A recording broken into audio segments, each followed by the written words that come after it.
You're listening to Southern Fried Sports with Travis Reier on Tide 100.9 in Tuscaloosa. This is Southern Fried Sports with Bama Online senior analyst Travis Reier on your home for Alabama sports. Tide 100.9 and streaming on the Tide 100.9 app.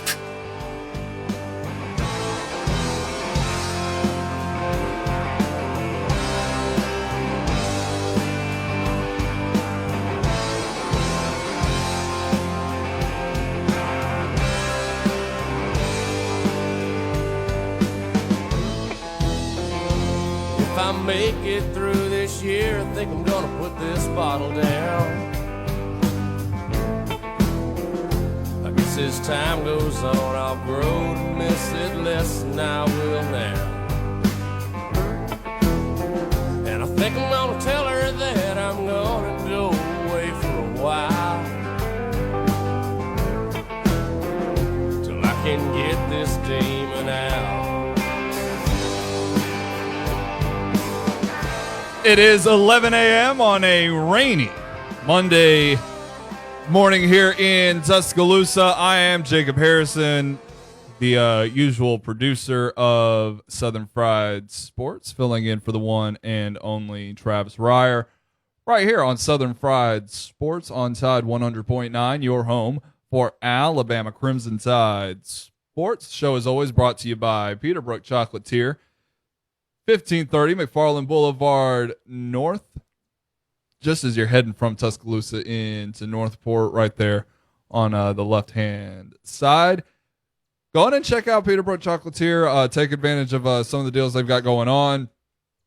I know there's plenty of things going on after Father's Day. Excuse me on that. Now we won't have so many pops.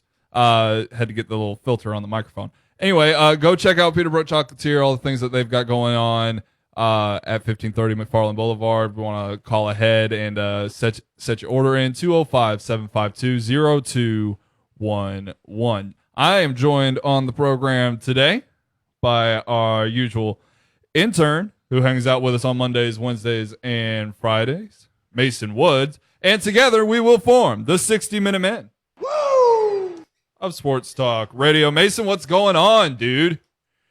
Well, I thought it might be a nice day until about 10 minutes ago when all this rain started, so we'll see. Out of nowhere, RKO with this rain. Yeah, I mean, it's coming down out there now. Yeah, certainly. The tropical depression, Claudette, in all seriousness, did a lot of damage here in Tuscaloosa.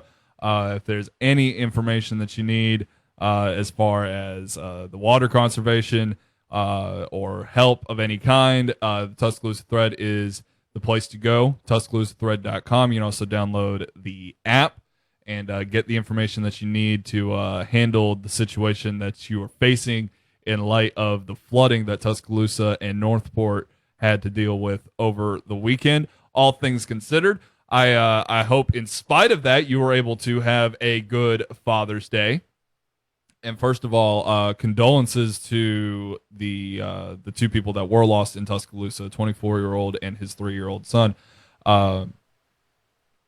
Condolences on that situation. Again, information on the Tuscaloosa Thread. But again, hope you had a good Father's Day. I did with my 3 children as well. They all made or bought me a card and signed it. You know, they're all just now learning how to write, so it was adorably cute.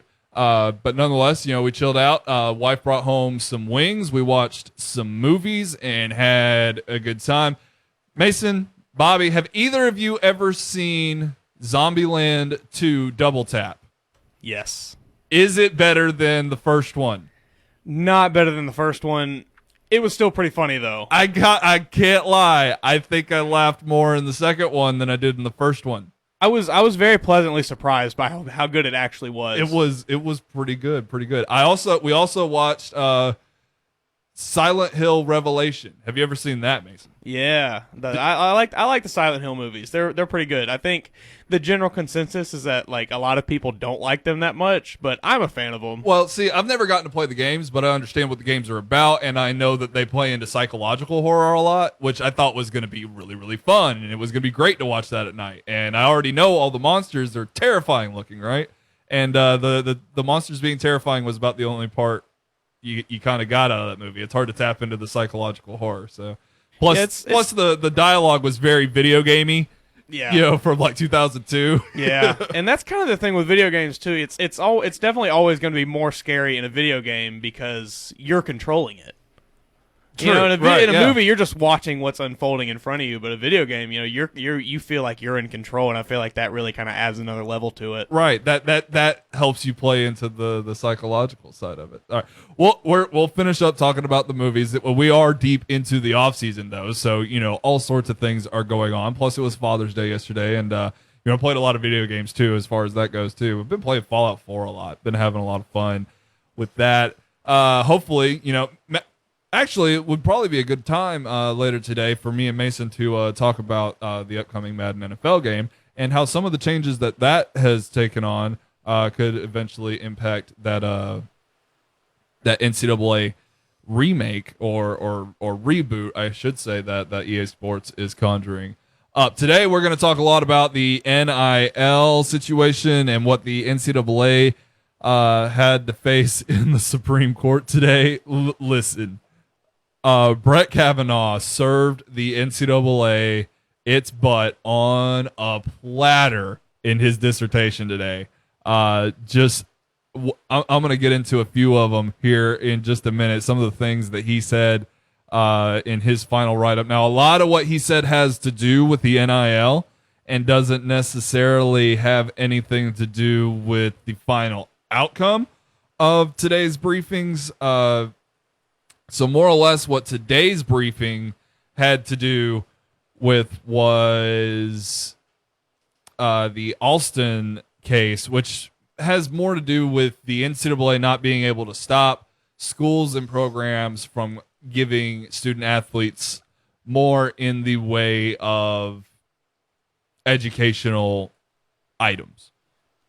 So things such as laptops and tablets, things that can further assist education. Kind of blown away that was already a thing, but on the other side of that, the way that Kavanaugh really wrote his dissertation is something that can play a big role into what the NCAA, what the NCAA is going to have to see and listen to as these hearings continue throughout the summer, because the NCAA is not out of hot water yet. They're still going to have to deal with the Supreme Court in the coming weeks and months.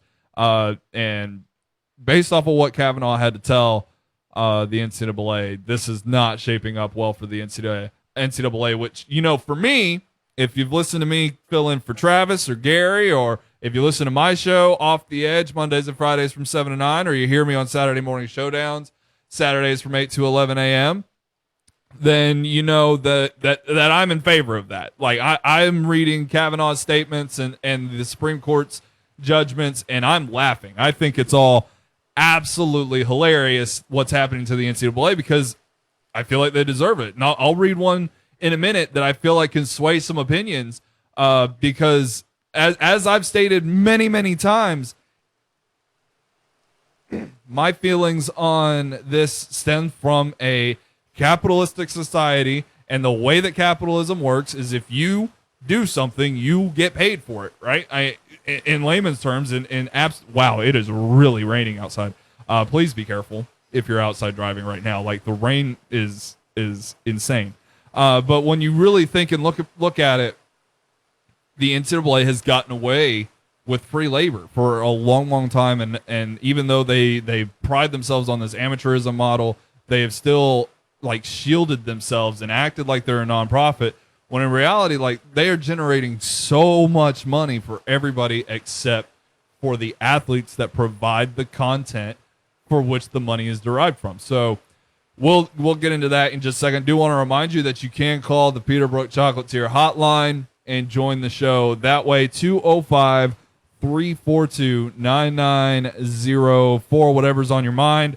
But we're going to stick, excuse me, primarily with the NIL and Supreme Court rulings from earlier today. So here's something from Brett Kavanaugh's dissertation. In my view, that argument is circular and unpersuasive. The NCAA couches its arguments for not paying student athletes in innocuous labels, but the labels cannot disguise the reality. The NCAA's business model would be flatly illegal in almost any other industry in America. Now here's a few examples of how that would look in other examples. All of the restaurants in a region cannot come together to cut cooks' wages on the theory that customers prefer to eat food from low-paid cooks. So in other words, just because you like the idea of the players not being paid doesn't mean that it's okay for the NCAA to not pay its players. Law firms cannot conspire to cabin lawyers' salaries in the name of providing legal services out of a love of the law. So just because players love the sport so much that they'd be willing to play the sport for free, as well as a scholarship and all the benefits that come with that, doesn't mean that that's the way it should be. Players say all the time in the pros, hey, I'd play for free. That doesn't mean they would actually do it since they're already getting a paycheck, or that they would do it before they got their first paycheck. Hospitals cannot agree to cap nurses' income in order to create a purer form of helping the sick. News organizations, I love this one. News organizations cannot join forces to curtail pay to reporters to preserve a tradition of public-minded journalism. They're not going to stop paying Fox News to tell you the conservative ideals you want to hear, guy. They ain't going to do it to MSNBC either, or CNN, or ain't none of them.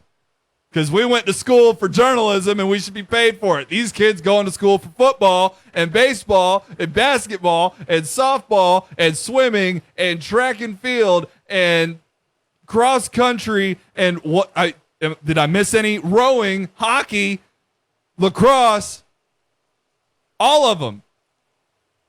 That's what they're going to school for. Many of these kids come from bad situations, and many of them use the sport as a means to get to college.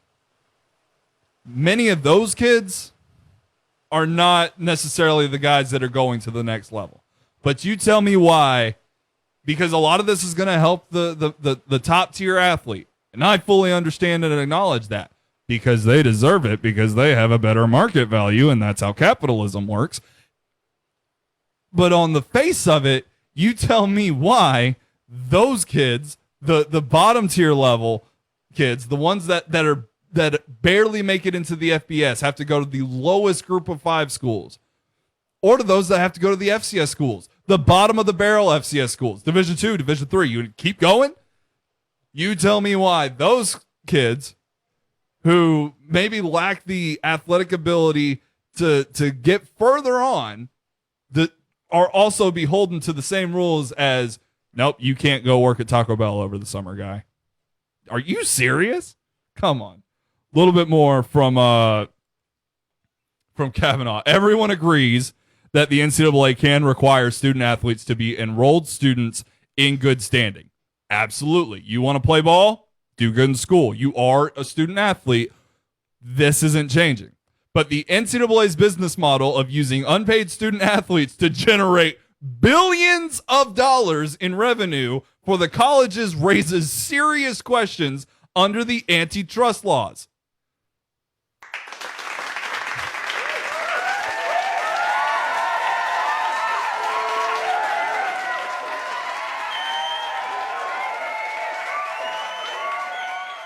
But the NCAA's business model of using unpaid student athletes to generate billions of dollars in revenue for the colleges raises serious questions under the antitrust laws.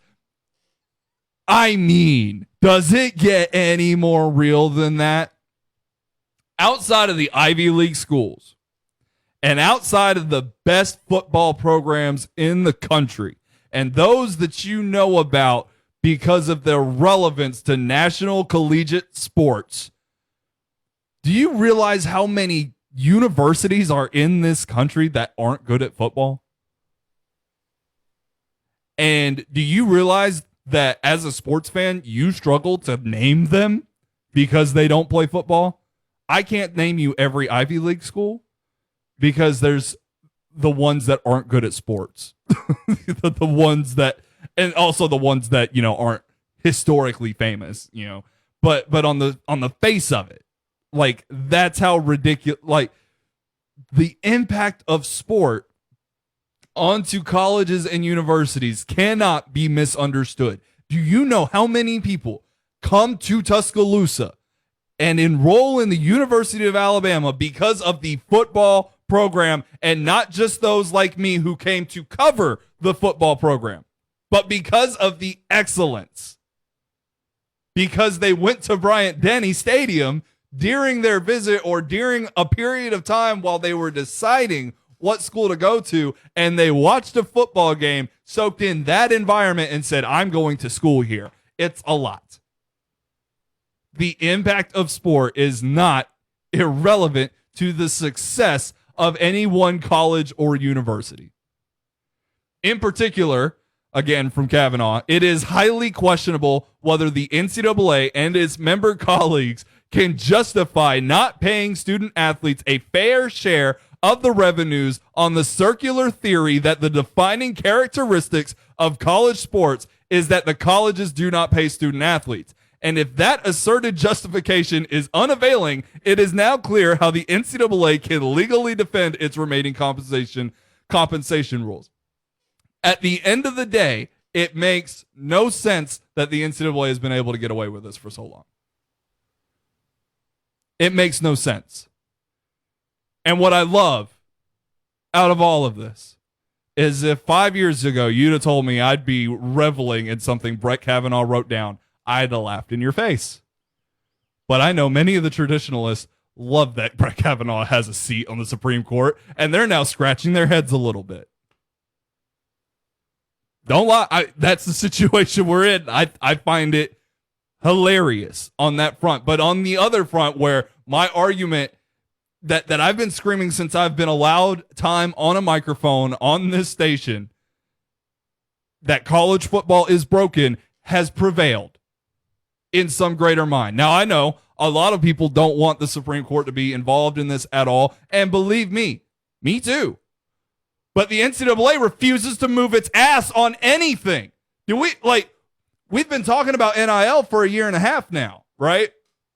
And we've been on the surface of getting this done. And ever since the season ended, like, the NCAA's been like, we're going to look at it. And, bro, it is almost June. I mean, it is almost July. Like, we're almost through June. Like, the year is almost halfway over. And by halfway through July, it's going to be SEC Media Days. And then it's going to be the college football season. You ain't going to do it during the season.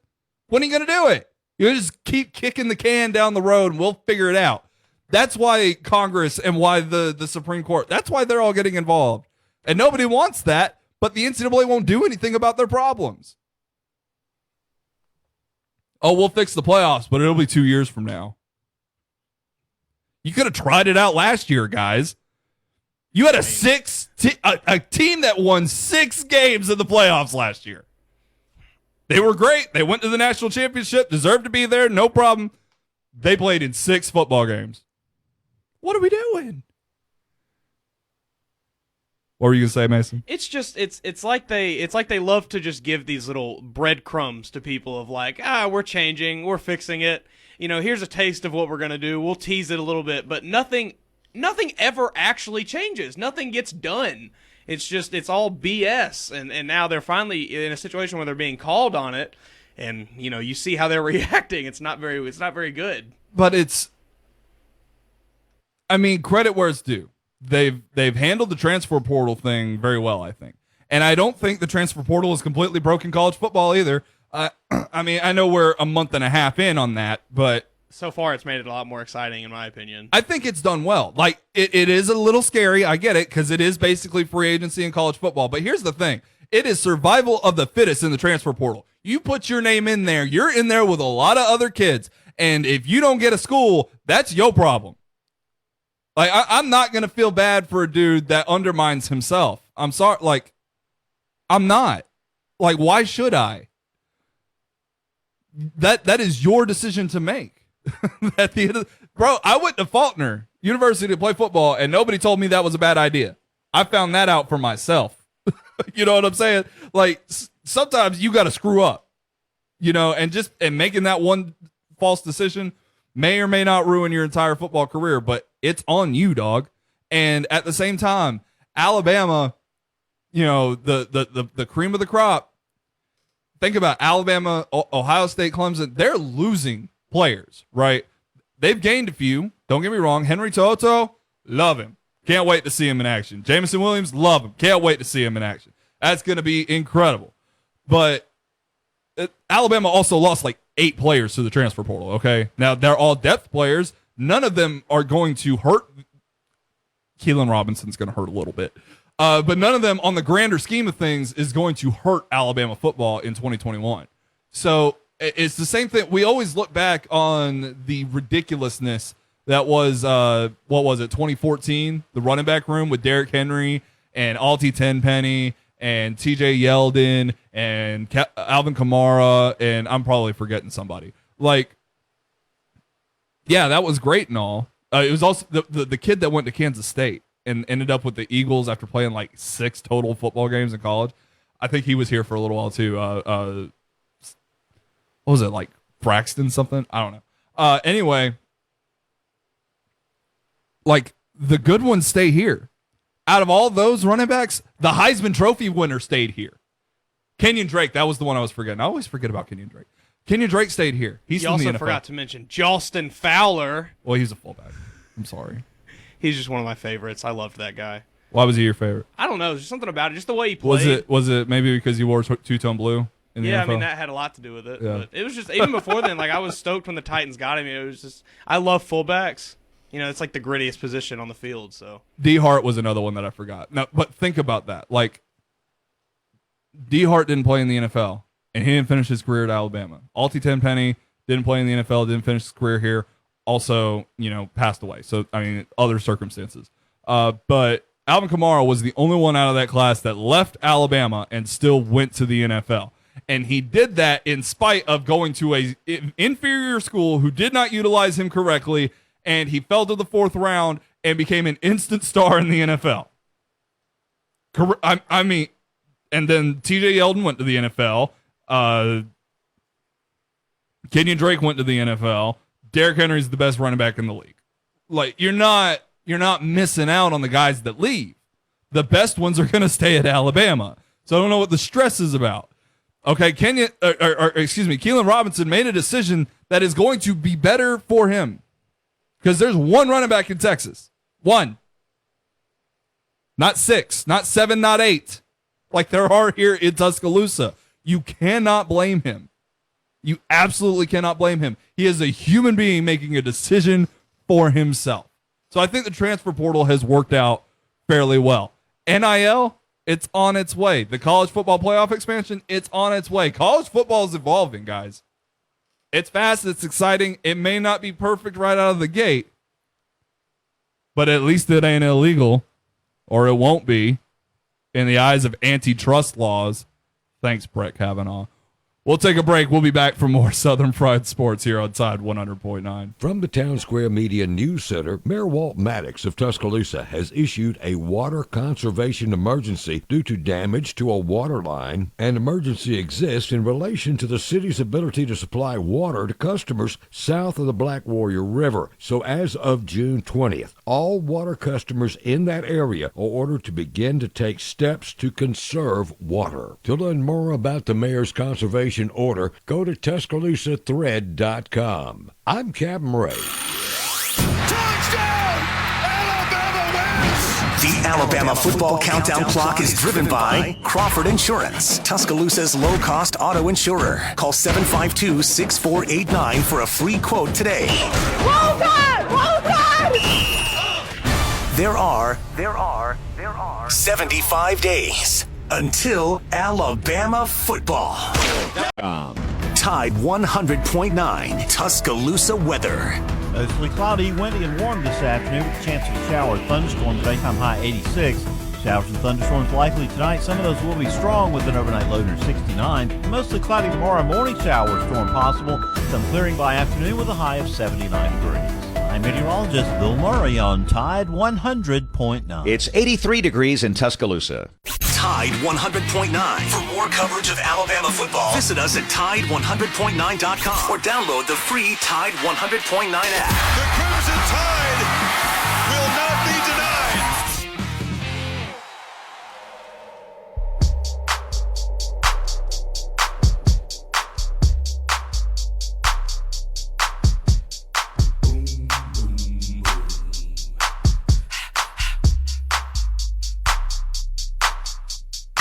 Ready for action, nip it in the bud, we never relaxing. We're back for more Southern Fried Sports here on Tide 100.9, your home for Alabama Crimson Tide Sports. A reminder, you can always call in on the Peterbrook Chocolatier hotline, 205-342-9904.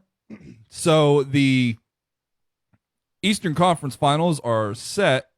We'll get to see the Milwaukee Bucks and 11-second free throw shooter Giannis Antetokounmpo. Seriously, I heard fans count up to like 13 the other night against the Nets. Like,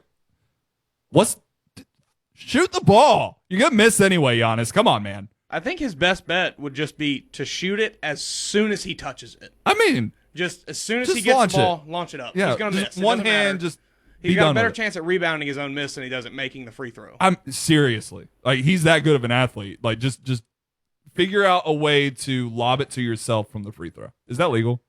Can you alley-oop yourself on your free throw? As far as I know, as long as it hits the rim, you're good. Oh, see so that. he'd have to bounce it off the front of the rim, catch it, and yam it.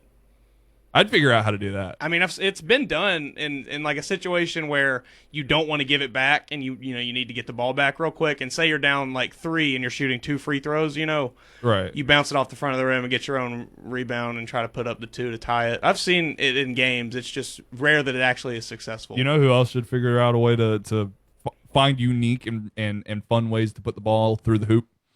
Ben Simmons. Goodness, bro. If the Sixers weren't playing 4-on-5, they'd have handled the Hawks. But they were playing 4-on-5 through 7 games. I mean, the Philadelphia 76ers absolutely have got to unload Ben Simmons from their team, and there is zero chance they're going to be able to do it. You cannot succeed in the modern NBA when you cannot score. That is a necessity. You have to be able to score the basketball, and he just can't do it. You think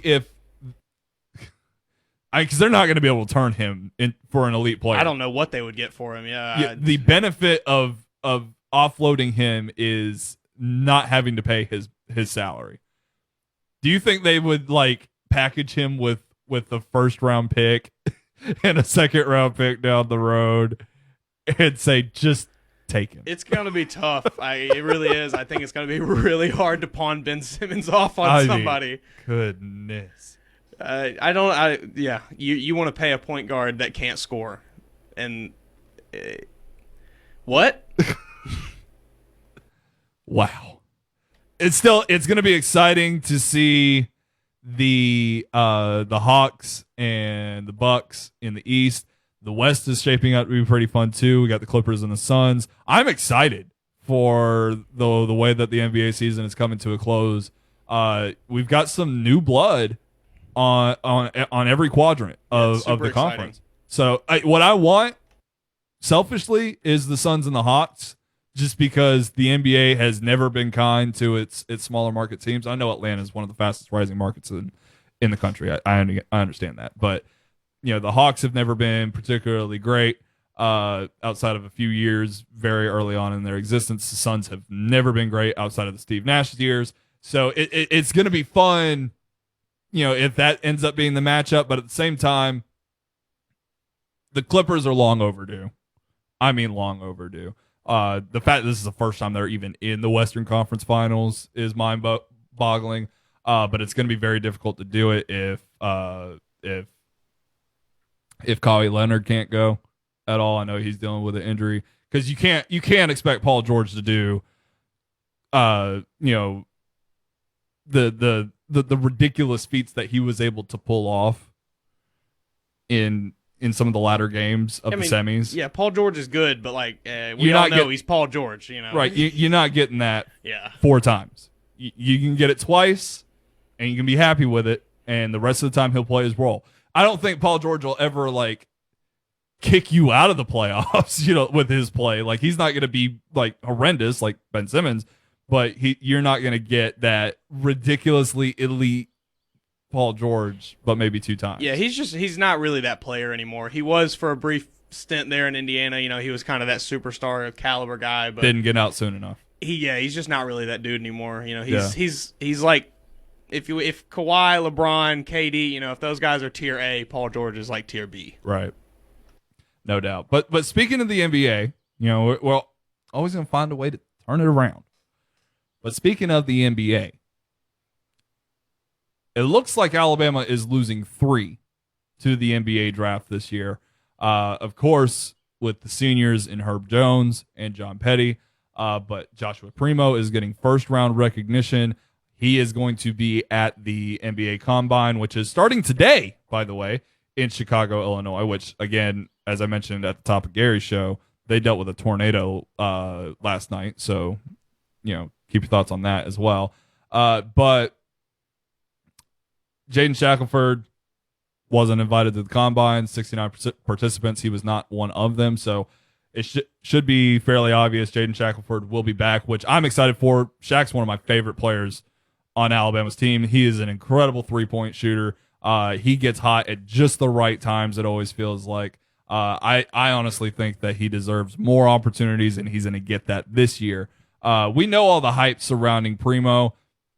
He could go as high as the mid-20s, might be at the top of the second round, who knows, but the league loves what he's got going on, as does the NBA draft community, scouting community. But as far as Petty and Jones, it's nothing to shake your head at. It's hard to be drafted in the NBA. There's only 2 rounds. But with Petty and Jones, I mean, what's missing from these guys to... I know with Petty it might be a mixture of inconsistency, but I would think with Herb that he would be more of a high second round pick.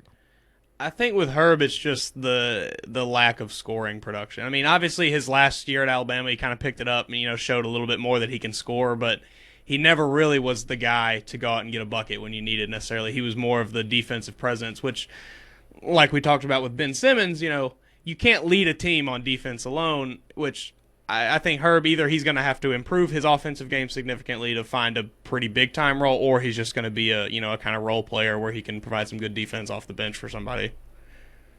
Yeah, reading these some of these draft notes, it has a lot to do with his three-point shooting. I wonder, is his size a concern at all at 6'8", 210, as far as finding a spot for him that consistently works? I mean, I don't necessarily think so. I think kind of the NBA is moving towards that, just getting 5 guys that are really long and athletic on the court. You see a lot of it with, there's not really a true center anymore. You just kind of have a tall, athletic, long, freak out there. But I don't know if his size necessarily would be something concerned about. I think, like you said, the three-point shooting is probably what more teams are looking at as a concern, because the volume of three-point shooting was not that high at Alabama. He didn't really make many of the ones that he took. Man, I don't know if he's ever going to be like an all-star or anything like that. I mean, that's lofty. That's very difficult to do. But at the end of the day, whoever drafts him is going to love him.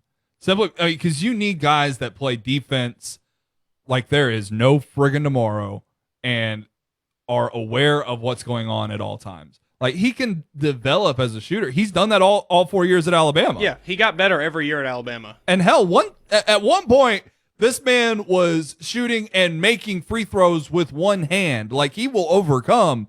He's got that type of playmaker's mentality in him. And I mean, he's a good athlete who can get it done. I have high hopes for Herb, and I think there's, whoever gets him is going to be pleasantly surprised with what he can bring to the table. Now, on the other hand, John Petty, if he can be elite John Petty all the time, he'd be an all-pro. I totally agree. No doubt. He is that good. We still saw it for the most part this past season where he was the leader. He wasn't disappointing near as often as he had been in years past. But even with him being slightly more consistent in his shooting, what else has to click for John Petty to really make it in the NBA and not just be another afterthought? I think a little bit more on the defensive side. He's got to pick it up some. We saw definitely a couple times last year where he was a bit of a liability on defense in some spots, But I think, again, it really just comes down to his consistency, because even in his last year at Alabama where he did find a lot more consistency, he was still liable to go out and, just kind of wet the bed on a given night, and he'd miss 7 or 8 threes. And it was just kind of like you never really knew what you were going to get out of him. And I think if he can find the consistency to where he can be a guy that can go out on a given night and make half his threes, then he's fine. He'll find a role in the league, but he just has to find some kind of consistency. So I'm looking at NBADraftRoom.com, which is the first hit on Google. I've seen them around. They're well respected. The small forward rankings in the NBA draft. Herb Jones stands at 10. Relative to Herb Jones, where do you think Trendon Watford sits? Out of 20. 15 to 18. 18. Oh, how the mighty have fallen. Oh, how the mighty have crashed and burned. I think Trendon Watford probably should have wished Herb Jones a happy Father's Day yesterday. You know who else LSU player should have wished a happy birthday to Alabama player? Derek Stingley Jr. should wish Devontae Smith a happy Father's Day as well. I think maybe Coach O should have sent a card over to Nick Saban, too. Yeah. Yeah. Show Daddy some respect, And apologize for that one time in the locker room where I said that thing that I knew was bad. Saban had to come to town and show him who's boss. We'll take a break. We'll come back for more Southern Fried Sports here on Tide 100.9. You're listening to Southern Fried Sports with BamaOnline.com senior analyst Travis Reier on your home for Alabama sports. Tide 100.9 and streaming on the Tide 100.9 app.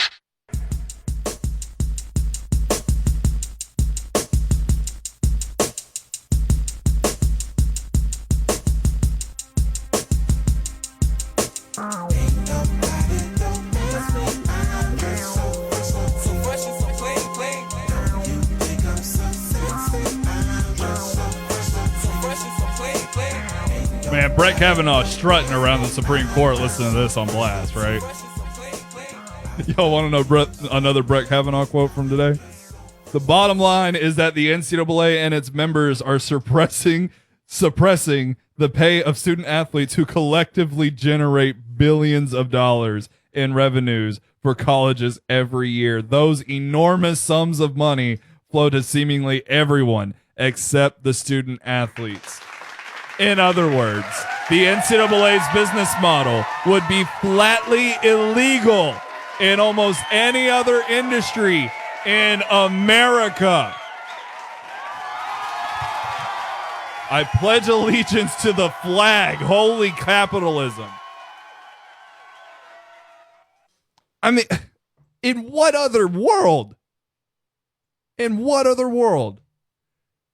In what other America do you do work and not be compensated for it? Like, I get it. Scholarships have value. I understand that. Let me tell you, I got all of about $4,000 in scholarships over my 8-year college career, and a lot of money in grants. And let me tell you, I'm thankful for every cent I still have over $50,000 in student loans, and I am crushing under the weight of this structure. But nonetheless, it don't mean a hill of beans when the reason you are a student at said university is because of your abilities to play a sport that brings revenue back to the NCAA as well as the university you attend. Come on. I think the only argument to me that ever needs to be made is just that a regular student has the option to go out and work a job outside of going to school. A regular student can have a TikTok, an athlete get famous, and make does money not off have of that option. So they need to get paid for what they do. I mean, that's the only thing that needs to be said is regular students have the opportunity, so why can't the athletes? Not even just a regular student, but a scholarship student. A student that got to said university based off of their intelligence, which led to a full ride scholarship that is equal in many ways to what a student athlete gets in regards to everything with the exception of the athletic wear and the dining hall. In reality, you get nearly every single benefit in the same way if you're a intellectually scholarship student at any of these universities that pay big that have big time college football programs.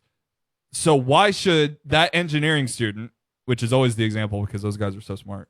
Well, also at Alabama, if you're an engineering student, you get to stay in the football dorm. You get to stay in the Bryant dorm with all the other football players. So you've basically got almost you're living like a football amenity. player if you're there and being an engineering student on scholarship. You're living in the same place as the football. I mean, you are getting the same thing. But when that engineering student gets done with classes, he can either A, sit on the scholarship money and just chill out. You deserve a break. That stuff's hard. Or he can get started on, actually working a job. Yeah, he doesn't have to go to practice for the next 6 hours. Get a paid internship, whereas basically the football player that's 3 doors down, he's got to go to practice, which is basically an unpaid internship. And there's nothing wrong with unpaid internships. Yours truly started there. Mason is an unpaid intern. And none of us like unpaid internships, but it's just kind of the way things are. It's not illegal, so. But you know what? I can work a part-time job outside of this unpaid internship that actually pays me. Right. Exactly. Makes up for it. Like there's always a circumventing option I have that option that works. as a non-athlete. And that's what you do. That's how simple it is. But here's the crazy idea is like for over 100 years this has been the reality. And yet, and I understand that there's a union involved in this, and it plays its part. But like,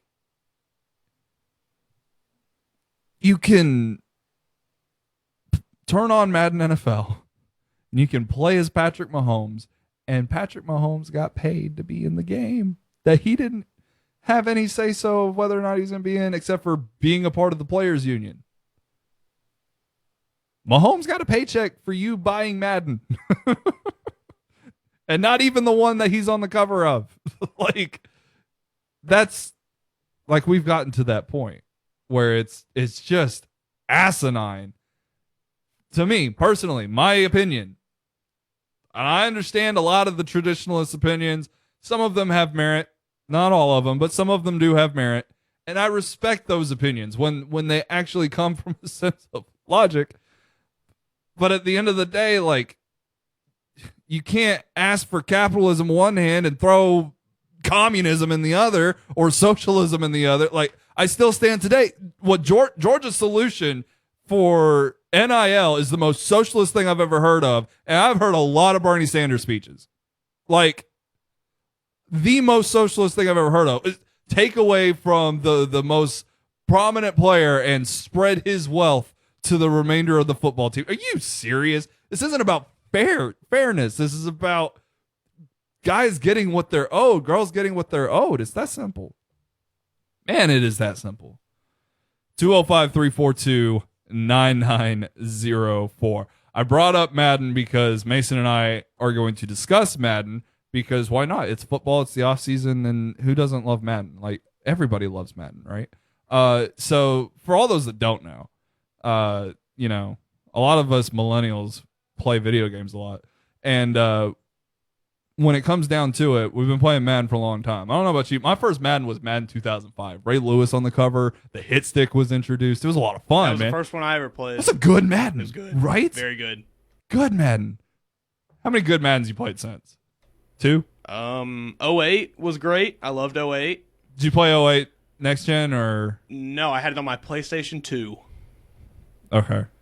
I'm trying to remember. I think I played it on Xbox. I had it on the PS2, and I loved it because Vince Young was on the cover. Of course, naturally. But it was a good game. It was a good game. Other than that, I could not tell you the last really enjoyable Madden. Madden 10 was good. Okay, I don't even think I played that one. And I think Madden 13 was good. Okay. And I agree, Madden 08 was good.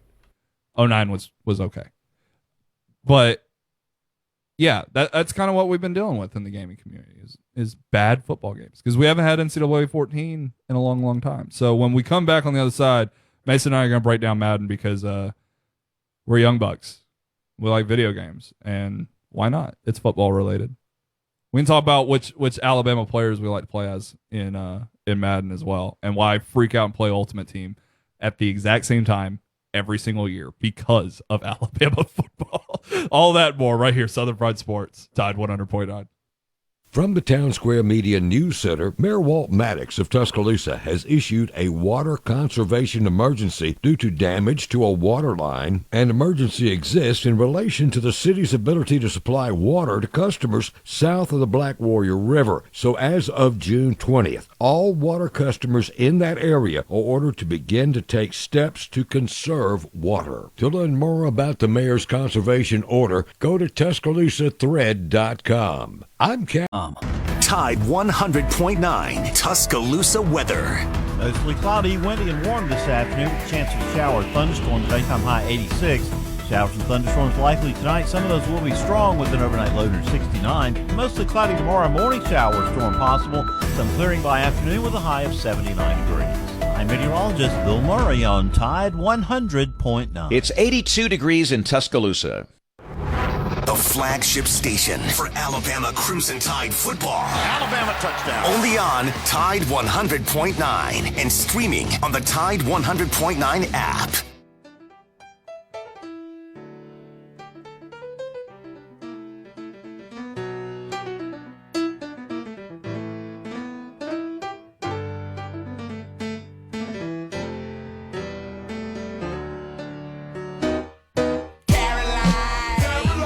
Mason, tomorrow I'm going to get a tattoo.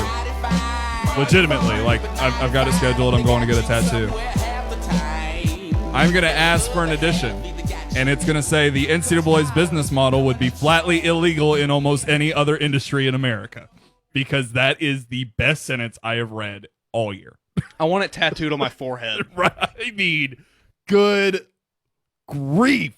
I love that so much. And you know what you could love if you download that Tide 100.9 app is this free Orca cooler that we're giving away. It's 20 quarts. It's going to be filled with Pepsi. It's worth $250. It's got a big Alabama logo plastered on the side of it. It's white and crimson, and it's beautiful, and we're giving it away on July 2nd. All you got to do is listen every single day to this here station on the Tide 100.9 app if you so choose, and enter the code words that are given out every single day, Monday through Friday, that is, at 3 p.m. You submit the code word on the app, and you are entered into the drawing that will take place July 2nd, and you can come to the studio and pick it up, and we'll give it to you slap full of Pepsi and Buffalo Rock products. So take advantage of that, and just download Tide 100.9 app because it's your best friend as a Crimson Tide fan. News, articles, podcasts, live radio, you name it, we got it on there. Mason,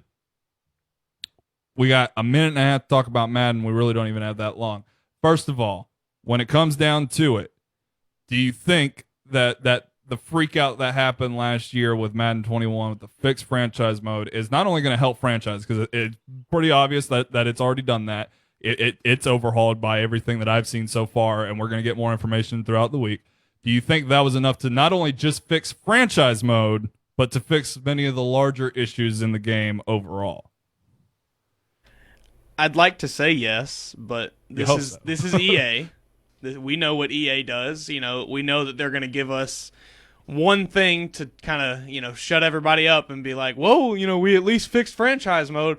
But I guarantee you, if I boot up Madden 22, it's going to be the same buggy experience that it is in Madden 21. I'm going to still have, people kicking fumbles down the field 25 yards, unable to pick up a loose ball. I'm going to have receivers just dropping passes that hit them right in the hands. It's going to be the same. I've never had any of those wild bugs happen. I get those a lot really? when I play. Interesting. I've never, ever had any of those weird bugs happen to me, ever. If I accidentally press 2 buttons at the same time, I fumbled the ball, bro. Like, I can't I can't succeed when it comes to Madden 22. Hey, I'm going to be filling in for Travis Reier all week. Tomorrow we're going to have Joey Blackwell on the show. On Thursday, we're going to have Tyler Martin. Both of those guys from Bama Central. We'll have AJ Spur later in the week as well. We got a lot of fun planned for the rest of the week. So from 11 to noon, join us right here on Southern Fried Sports. I'm Jacob Harrison, host of Off the Edge, Saturday Morning Showdown right here on Tide 100.9, saying have a great rest of your day, everybody.